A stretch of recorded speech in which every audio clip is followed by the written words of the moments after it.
Welcome, ladies and gentlemen, to another edition of History in a Nutshell. The year 2020 marks the 100-year anniversary of one of the crowning achievements in United States law, the passing of the Constitution's 19th Amendment, which granted women across the country the right to vote. The 19th Amendment took more than 70 years to achieve, and even longer for full voting rights to be extended to everyone, regardless of race.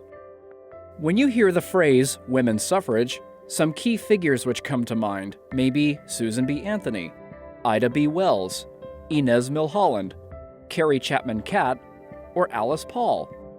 While women were naturally at the forefront of this suffrage movement, there were also many notable men who supported them from behind the scenes, including famed abolitionist Frederick Douglass and inventor Thomas Edison. Both the 19th Amendment and the Voting Rights Act of 1965 needed to come about, and were indeed a step in the right direction for equal rights for all citizens of the United States. The women's suffrage movement was not an easy one, however, for it was plagued with political and social opposition and schisms from within.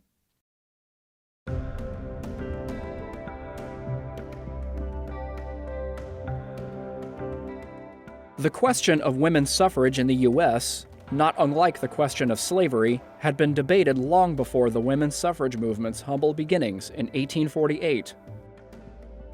In the development of the Constitution, the Founding Fathers pondered about women's right to vote, but ultimately passed it off for the states to decide for themselves.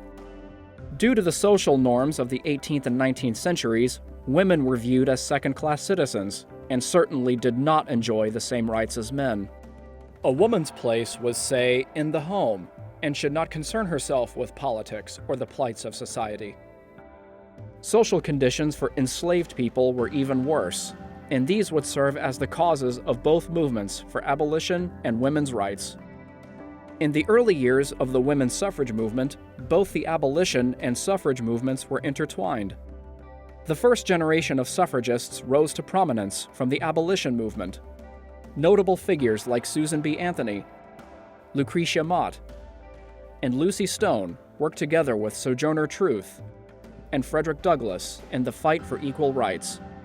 The Seneca Falls Convention of 1848 was the first women's rights convention in the U.S., where Elizabeth Cady Stanton famously decried women's lack of rights.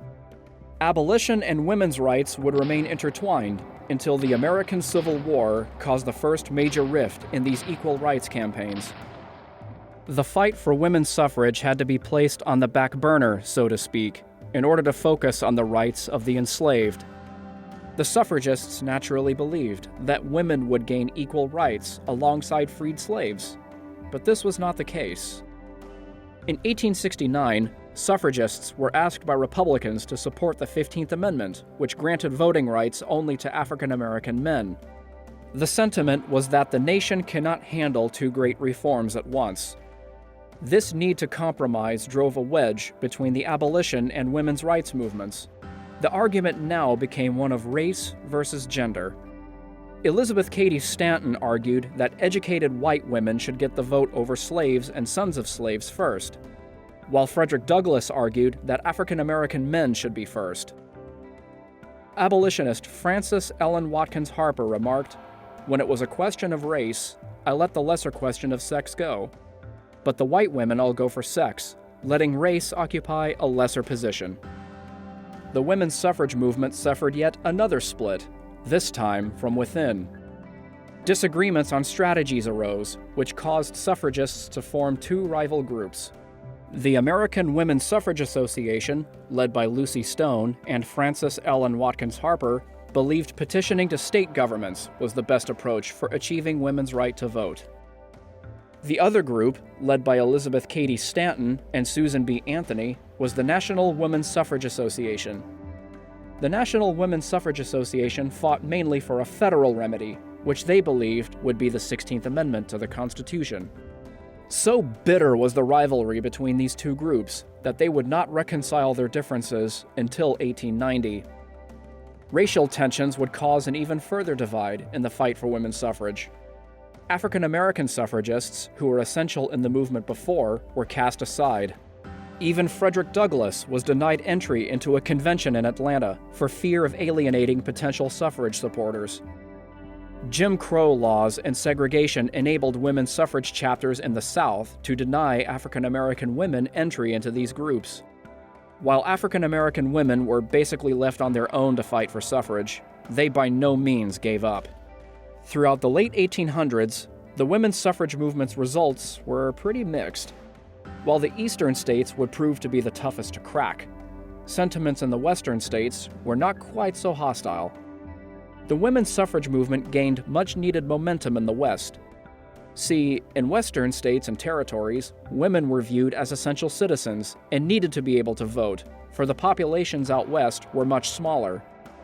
The Wyoming Territory enfranchised women in 1869, followed by Utah in 1870, Colorado in 1893, and Idaho in 1896. The women's suffrage movement gained even further support when the Women's Christian Temperance Union joined the fray in the late 1870s. As support for women's suffrage grew, so too did resistance. One of the temperance union's goals was to ban alcohol, and when the group started advocating for suffrage, this in turn caused the liquor industries to actively resist women getting the right to vote.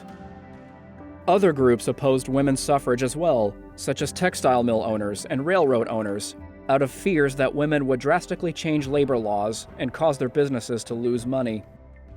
There were even some women who opposed the suffrage movement. Anti-suffragists were afraid that the women's suffrage movement would destroy the family unit and increase the number of socialist voters in America.